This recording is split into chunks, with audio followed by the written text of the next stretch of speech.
Welcome back to another episode of the Passive House podcast. We're up to episode number 3. How are you doing, Zach? I'm doing great. Thank you. How are you doing? I'm pretty good. Down here, things in the Southern Hemisphere, we're of course coming into spring now, so it's starting to warm up, but you're just going into the fall. I think this is kind of that shoulder season where we might actually be kind of relatively similar temperatures. Yeah, I think that's right. We're definitely getting. I'm in Seattle, and we're getting a little bit of a nippy edge in the evenings and in the mornings. But it's beautiful right now. So it's my favorite time of the year. Well, I'm excited to jump into this week's episode. We've got an interview that I did a couple of weeks ago with Graeme Verhulst, and he presented this project at the Passive House, the International Passive House Projects conference in China last year, which unfortunately I didn't get to, but it sounds like an amazing project, an amazing company too. Graeme's actually one of the first Passive House designers in British Columbia. And this was an award-winning project. In 2020, this year it won the Canadian Green Building Award, and it's also, I believe, the first Passive House commercial project in BC. Have I got that right? Oh, wow! No, I don't know, but that sounds right. Yeah, it's a bit of a groundbreaker, and it had some pretty interesting constraints, particularly around seismic requirements and the site. So it was interesting listening how they figured that out with the client. So let's get into it. Here is my interview with Graeme from Waymark Architecture in British Columbia.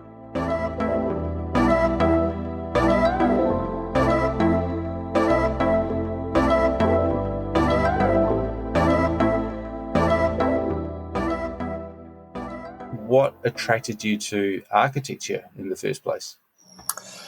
Well, I took a bit of a circuitous route to my architecture career. Right out of high school, I did a degree in political science, and very much drawn towards the theory and philosophy side of that discipline. And through those studies, I was motivated by making the world a better place and trying to figure out how to do that. And a big part of my focus during that degree was just trying to understand the world better and how change happens. And throughout those studies, one of the seeds that was planted was an awareness of how much physical infrastructure affects the options available to people and how they live their lives, as well as the obvious direct material impact of energy used to operate buildings, all of the embodied energy that goes into construction materials, and the fact that the construction industry in almost every part of the world is the biggest contributor to landfills. There's those very obvious things that there's lots of room for improvement for. But what really fascinated me at that point was how, or the connection between the built environment and people's lifestyles and people's, in a fairly holistic sense, like whether or not it's convenient to get to where you need to go by walking or on bicycle or on public transit versus in a car. That's a really obvious one. But also how likely you are to cross paths with your neighbors and have a nice conversation. And that's the community aspects to it as well. So there's a rich bit of theory around that, around how to encourage neighborliness, for lack of and all kinds of other just interactions between people and what different infrastructure encourages and discourages. So that seed was kind of planted in my first degree, even though at that time I wasn't thinking at all about becoming an architect. But I left that degree, not knowing what to do next, and decided to live on a farm and make cheese for a little while. And while I was doing that, the farm that I was at was participated in the woofers program. Yeah. Which, so organic volunteers. Yes, exactly.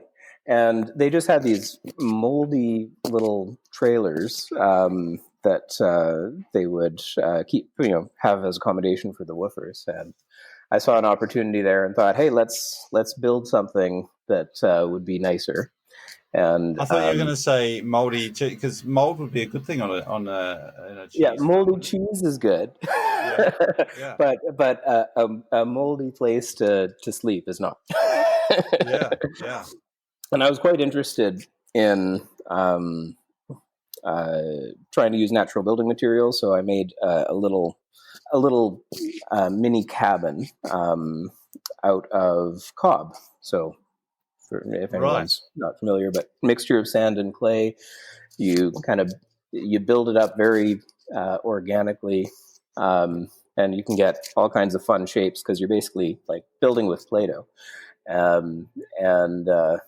So that was my first experience actually building something. And I just learned as I went. I took a workshop from some people who were doing it locally, and then dove right in.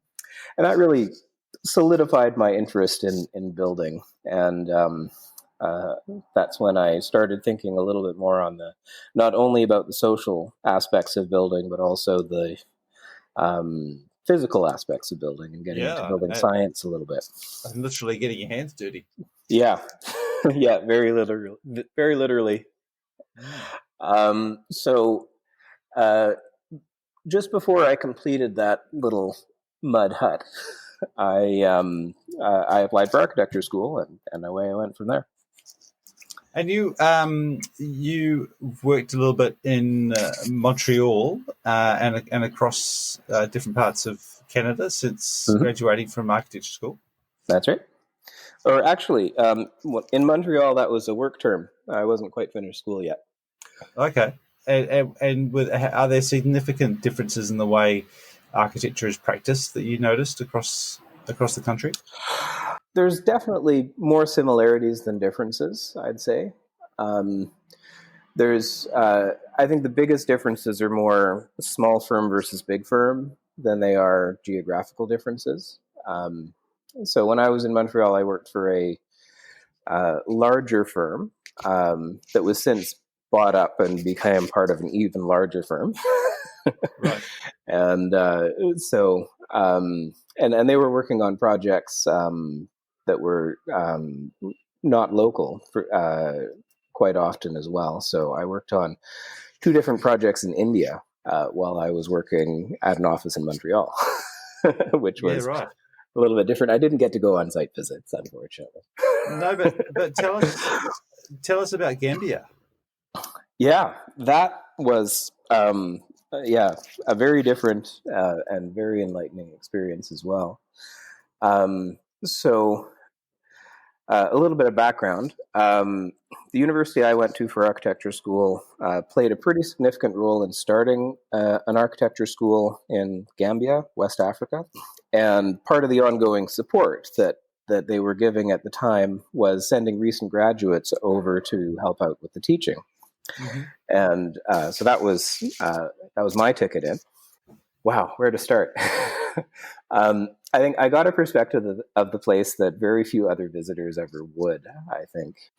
So I was teaching in an undergraduate architecture program there, and interacting with the students daily, and some of the projects were to do community studies. I was working with first-year students. They're very fresh, and so part of the trying to encourage thinking like an architect was going into neighborhoods around the city where we were in, and just doing some mapping exercises, but also interviewing some of the local people and asking about the history, because record keeping is not the same there as it is in Europe, North America, or New Zealand. Yeah. So Yeah. in order to get the local history, you talk to the locals. There's no archive or anything to go to. And trying to get the students to think about how the built environment is affected by people's decision making at every step, historically right up until recently, and how that sort of evolution of the built environment happens. And through that process, I was sitting there in these groups of people talking in languages I didn't understand. And I only got the information kind of translated through my students who did speak English. But I learned quite a lot about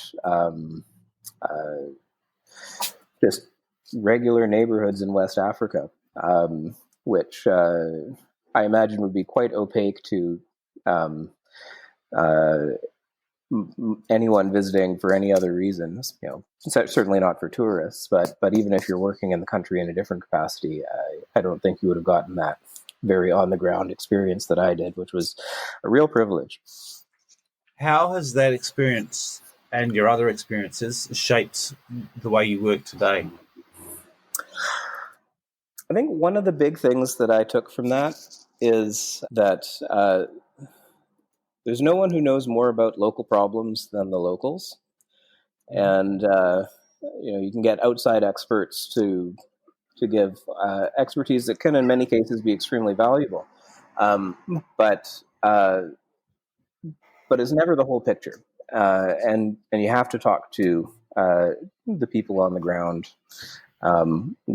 in the place you're designing for in order to really get a complete picture to know whether or not your designs are going to work or not, and whether or not they're going to have the intended effect. And that's regardless of their training. You're talking about talking to and listening to locals and local people, not just professionals. Yes, absolutely. When did you first hear the words passive house?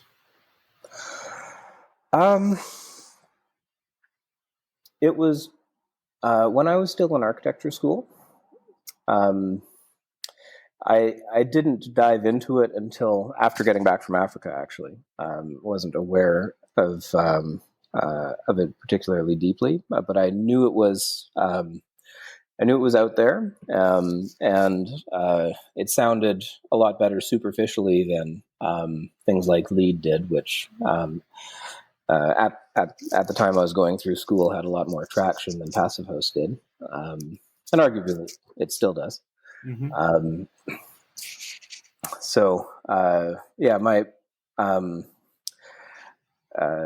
My introduction to it was slow. But right after coming back from Africa, I did take Passive House training, and so it wasn't part of your university college training, but you heard about it. But they didn't include it as part of the core training. Yeah, that's correct. And was that hard to take that training, because you were one of the first to do that in your part of the world, right? Yeah, I was one of the early adopters, and I think my timing was right. I didn't find it hard because there was at the time before the predecessor to the organization that is now Passive House Canada was just starting to offer training, and they were doing training in Victoria, so it was actually fairly easy. Cool. And then once you got trained, that's all well and good. What about then? How did you go about getting your first clients? That was the more frustrating part by far. Right. So I was still an employee at that time. This was before I started Waymark, working for other people, and actually as a fairly junior person.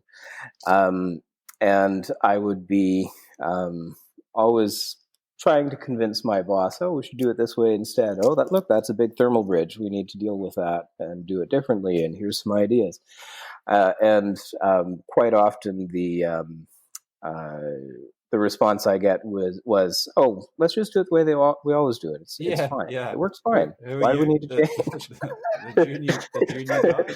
Yeah, you're just out of school. You don't know how it is. Yeah.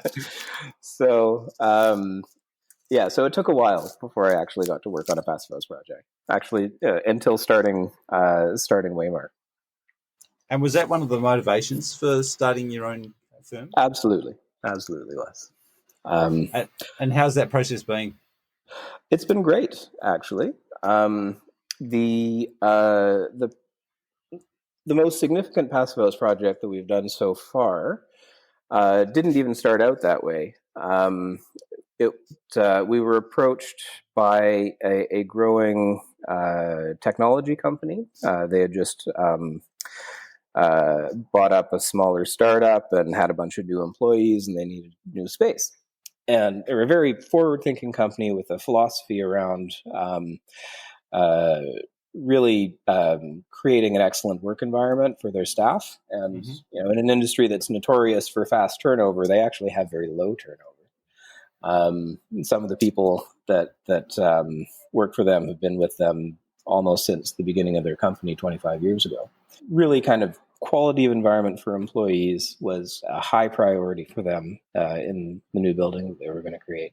And they also wanted to use it as a recruiting tool so that it's to attract the best and brightest. They wanted a cutting edge building that really would get young people excited to work for them. But them being tech people, not building people, they asked us the question, well, how does that translate into a building design? And from there, passive house seemed like a very obvious answer. And that's what they, not knowing what they were saying yes to at the time, did say yes. And and it's been great. That building was completed last fall and has won a National Green Building Award. I presented at the building as a case study at the International Passive House Conference last fall. Was in China, in Hubei province, actually. The same, not in Wuhan, but the same province that Wuhan is in. And so when I started to hear all the news about what was happening there, it just sparked my attention a little bit more than it might have otherwise. One of the ironies is a few months after the building is built, they can't have their employees there anyway. But but they've been quite happy with it so far, and have since become quite passionate about promoting passive house and telling everyone what a good idea it's been for them. What was some of the biggest challenges for that project? Well,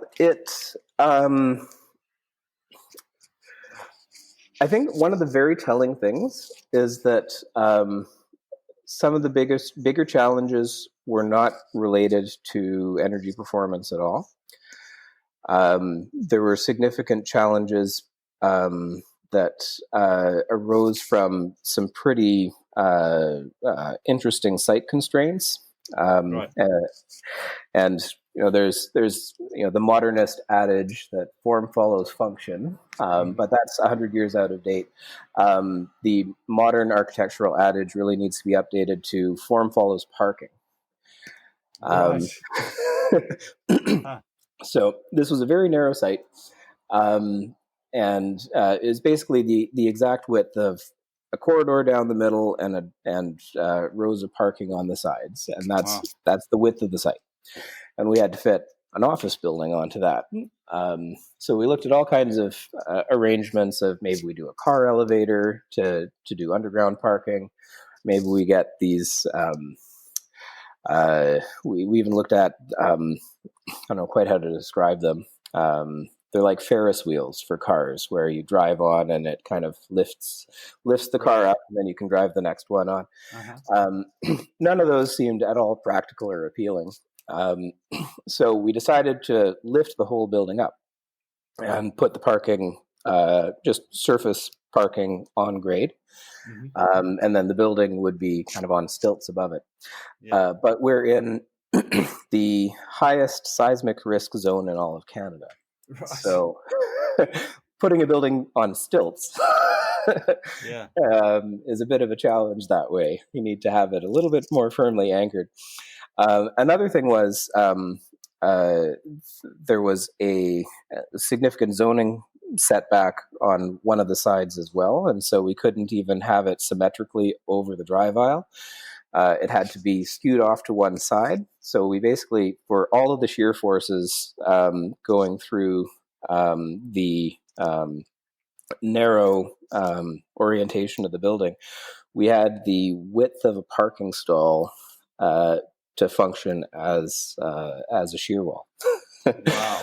So it was sort of seismic and structural constraints that were the biggest challenges, not creating an airtight, high-performance envelope. No, those were easy in comparison. and you say the client was on board with all that from the start, or did you have to sort of convince them of anything? Well, the big difficult conversation that we had with the clients after we had explored all of the different parking options and figured out what the implications meant for the building as a whole and what that meant in terms of budget. That was a difficult conversation. They were very seriously considering selling the site and either just leasing off the space and not building anything for themselves, or maybe building on a new site, but they were considering abandoning the project. Right. And in all honesty, like, if they had talked to us before they purchased the site, we would have advised them not to purchase that site for these very reasons. Eventually, though, the decision was made to just adjust expectations, find money that to accommodate the larger budget, which was a challenge for them, and press forward, and so we did. Over the last, so you've been running the company now for your own company for 5 years, and Passive House, obviously a key component of that. Certainly, sustainability is a big feature of your culture, the way you market yourselves. What advice do you have for other people, other architects, other professionals who want to do similar work and are embarking, maybe about to start a passive house project, whether it's a commercial project or a residential project? What are sort of some of the top things that you recommend that they do at the outset? One of the things that I think is the most important is to just change mindset.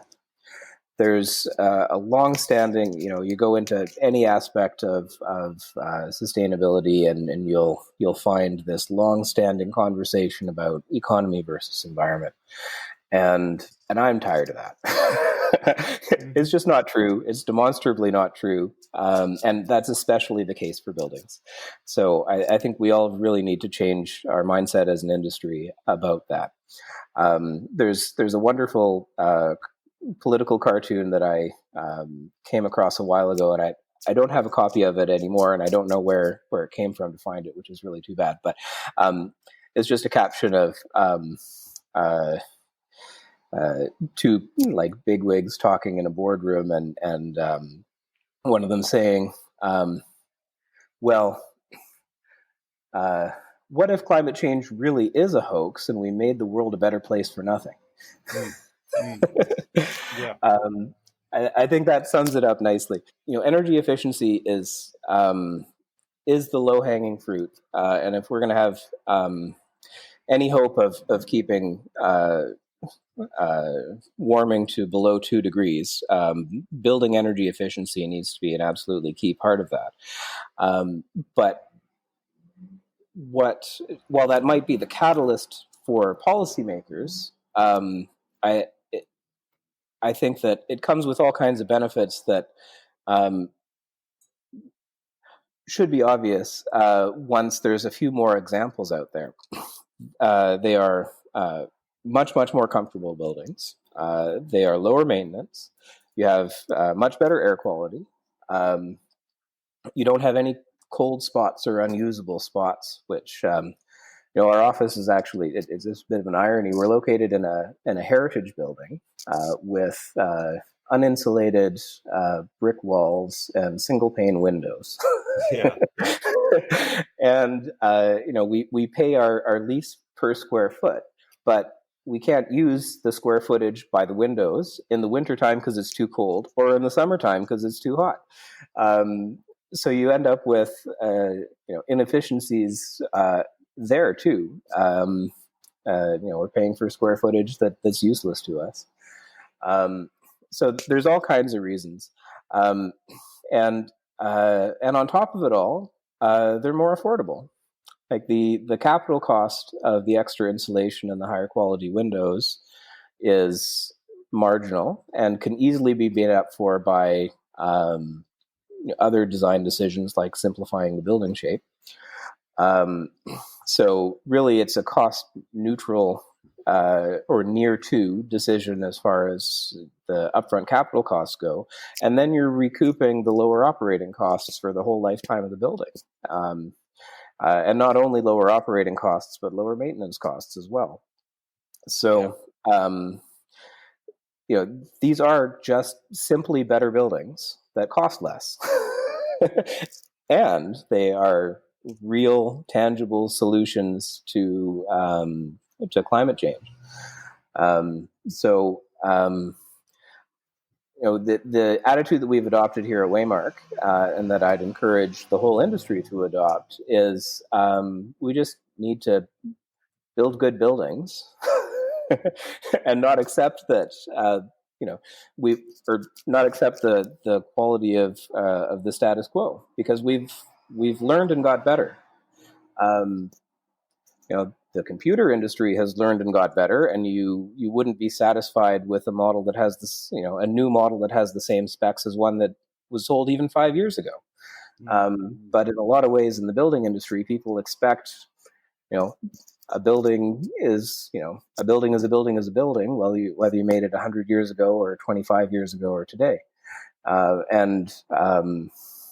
course, code minimum keeps ratcheting up, but an alternative way of phrasing "this building meets code minimum" is, if I built this building any more poorly, it would be illegal. Those two statements mean the exact same thing.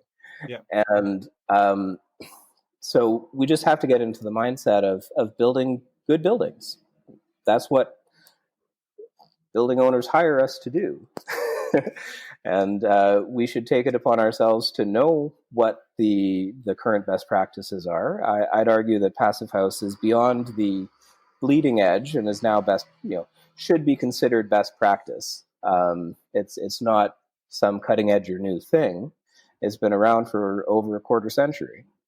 And there's lots of examples across a whole bunch of different building types and then a whole bunch of climates. I think there's no excuses anymore. Nice.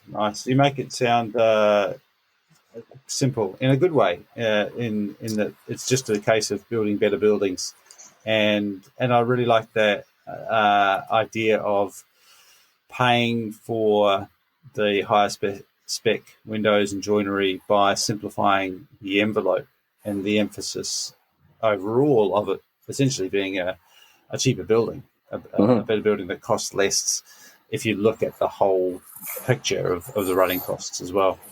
Mm-hmm. Very good. And what's your outlook then for the next, say, 3 to 5 years? Where do you see things happening in the space that you're working in geographically, but also beyond that? Well, if you had asked me in early March, I would have had a confident answer for you. But here we are in July 2020, and there's a lot less confidence in any kind of prediction. But there's been enough talk of having, once we get out of just the sort of the emergency response and move towards the sort of rebuilding the economy phase, there's been enough talk about how that recovery support can be woven into policies that encourage not just economic recovery, but economic recovery in a sustainable direction. I'm hopeful that that's what we'll actually see. I think here in BC and in Canada, we don't seem to be getting the same kind of traction that like Germany and France, for example, who have already made some announcements about what the green recovery will look like, and making an explicit commitment to make it a green recovery. We haven't seen that in Canada yet. I think the fossil fuel lobby is having all kinds of conversations behind the scenes, it seems, as they always do. But the Alberta oil industry is a pretty powerful political force in Canada, and I think you're right. I think that there does seem to be more people that are hyper aware now of the cleanliness and the hygiene and the quality of their houses. They've been spending more time in their houses, but just more time stuck inside buildings. You become more aware of how those buildings are performing and perhaps how they're contributing or not to our health. Yeah. At the very least, I think this is probably an end to recirculating HVAC systems. Yeah, right. I don't know. Yeah. It's certainly redefining the way that people think about workspaces as well, and open plan and having to be there all the time, and maybe the parking issue as well might change the way. Entirely possible, yeah. Awesome. Hey, well, Graeme, look, thank you for your time. It's a pleasure to talk to you. Yeah, absolutely. Keep up the good work.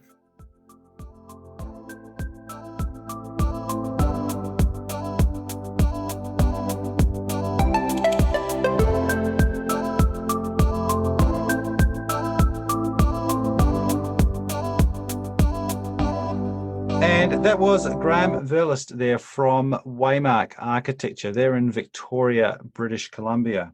What did you pick up from that interview, Zach? Well, a lot. I mean, Graeme was a really clear communicator about Passive House and very compelling. And so I was, boiling it down to the fact that these are simply better buildings that cost less. I love that. Yeah, that's right. And he also knows how to communicate about the amenities of Passive House, the indoor air and the comfort and increased floor area and all that stuff. So he's obviously been at this for a while and knows how to be crystal clear about why Passive House makes so much sense. Really good point about his own office, where he, after working on this beautiful office and creating it for another client, coming back to their own space, and he made the point that a whole bunch of their floor area that they pay for is effectively useless because it's too cold in the winter and it's too hot in the summer. And those are the types of things that we don't really think about when the whole cost argument comes up. And I like the fact that he says, and I think this is true for commercial buildings in particular, because cost and efficiency is always going to be at the forefront. But then he says that it is those other things like the health, the productivity of the occupants, lower maintenance costs, that definitely is going to be really important, not too far down the track in a building's life. And he's talking about building buildings for 100 years. Which I think is realistic. How many buildings are around that are getting that old, and we build them really only here. We're only required to think 50 years maximum, but that's really only half of their life potentially. Yeah, no, that's right. So yeah, some really good points. And I also, the other thing I picked up was the challenges of being an early adopter. It's always a bit tricky when you're one of the first. Graeme was one of the first to go through Passive House training, but it sounds like the real frustration for him, the challenge actually started after he'd finished the training. Yeah, that's right. He wanted to just get going, but where are all the clients? I think because that you're so excited. Yeah, exactly. I think that there are a lot of young architects who can relate to his story.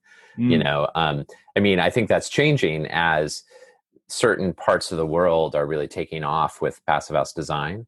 But I also know that there are a lot of folks who, you know, fresh out of their training, it takes a while to get a hold of that first project. And there's cultural change necessary in firms to be able to even accept that this young whippersnapper designer, you know, talking about thermal breaks is someone you know that the more senior people should be listening to.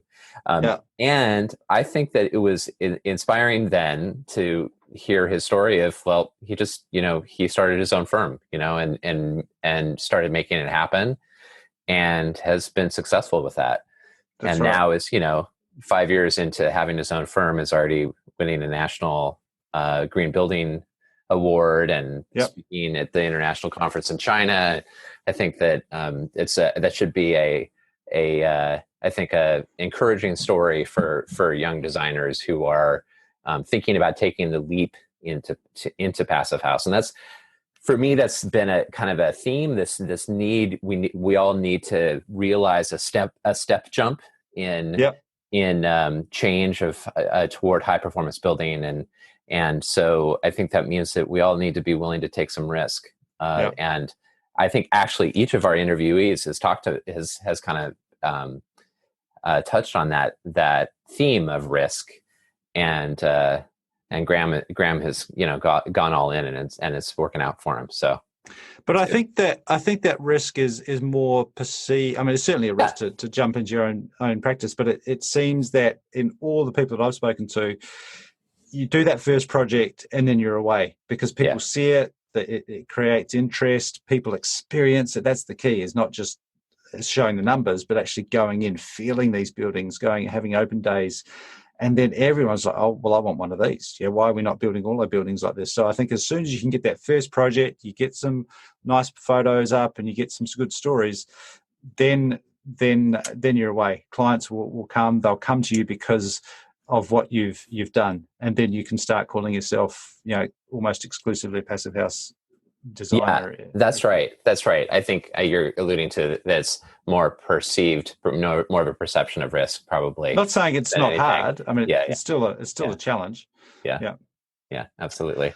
And of course, increasing that awareness is what this podcast is about, but it's also a big part of what the accelerator is about. So, you know, that the idea there is to not just be for us passionate enthusiasts, but also to share that amongst other people and say, hey, you know, take a look at this and have a look at some of these articles and share some of that content with people. Some of those older dogs in the industry, some of the principals who might not have heard about thermal bridging before. Yeah, that's right. And I think right, there's sharing of the proof of concept that hey, this works. Sharing new ideas like maybe thermal bridging, and also for the folks who are already all in, I think sharing stories of innovation and lessons learned. You know, because that's. I mean, I think another thing that was right on the money with how Graeme talked about Passive House is that the upfront cost can be, you know, basically eliminated with different decisions around building form. And that, you know, so and as soon as we get to a place where upfront cost is basically no longer an issue, then it just is a no-brainer, you know, because because they are better buildings and they're cheaper to operate. So simply better buildings that cost less. I like that. That's right. What else have we got going on around the place at the moment, Zach? Yeah, so, well, we've got Passive House Accelerator, our happy hour that's coming up this week on Wednesday. Our guest is Todd Rothstein from Avesta Housing, and he does Avesta does a whole bunch of affordable housing in New England, and he's done a good deal of research and side-by-side comparisons of energy consumption of high-performance buildings and passive house buildings. So we're going to be learning about that and the application of passive house to affordable housing, which will be really cool.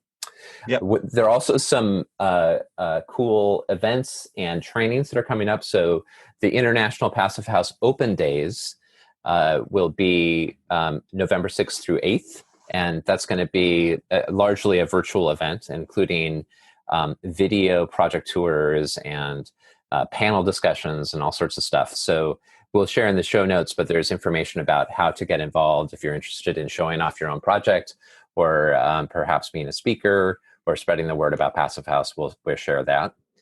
The Passive House Institute US, or PHIUS, has a number of trainings coming up. So beginning on September 14th, there's a PHIUS CPHC training, phase 2. On November 2nd, they have their PHIUS Plus Rater online training. And on November 9th, the PHIUS Plus Verifier online training. And I'll share the link to their events calendar for more on that. And the International Passive House Association and PHI are doing a Passive House Fundamentals course. And so you can essentially get a primer. It's a 20-hour course of study online that will be available you'll get 6 months access for €95 if you register by October 8th. And the cool thing about this is that then you can apply the $95 registration as credit toward registration for the 24th International Passive House Conference, which will be held online beginning September 20th, running through October 8th. So a cool. So that's kind of 6 months. What's that 6 month? Yes. Sorry. Yeah. Membership for? So the 6 month access is to the PHI Passive House Fundamentals course, awesome. Which is all online. It's a 20-hour course of study online, which provides a good foundation of understanding of Passive House going into the conference. So if you haven't done your CPHC or if you're looking for a refresher, you can do this kind of crash course in Passive House, and the cost of that crash course is applied as credit to registration for the conference. Great.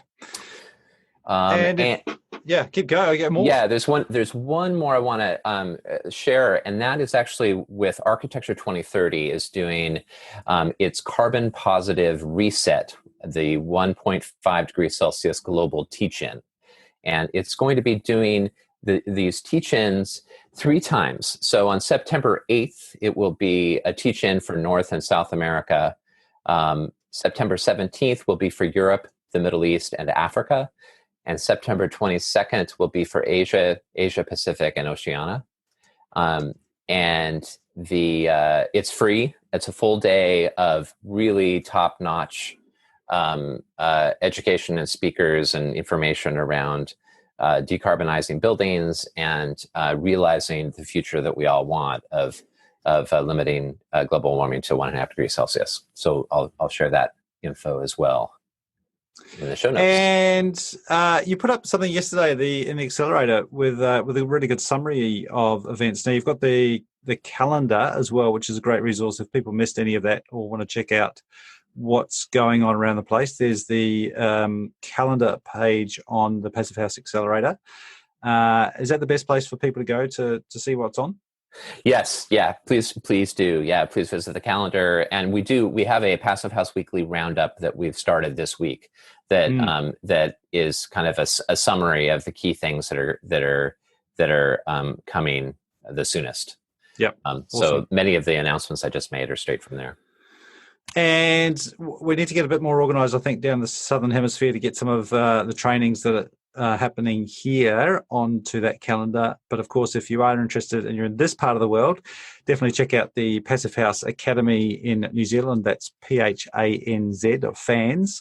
Over in Australia, you can go to smartplusacademy.com.au and also check out some of the courses from Box Hill Institute. They're doing some Passive House training as well. And a lot of those courses, everyone's going online these days. So wherever you are, lots of stuff that's really accessible. You might be able to study in the evening time.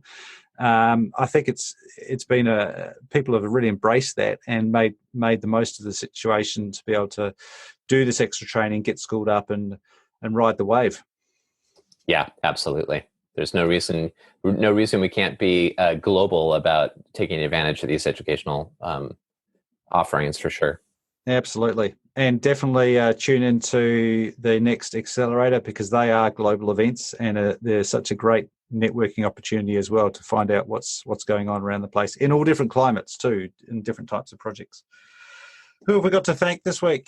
Yeah, well, that's a good segue. So the Passive House podcast is a project of Passive House Accelerator, and all of our work is made possible by our sponsors. So I want to thank our founding sponsors, Baxtingui Architects, Mitsubishi Electric, RDH Building Science, StoCorp, and Zola Windows, as well as our stakeholder partner, NYSERDA, or the New York State Energy and Research Development Authority.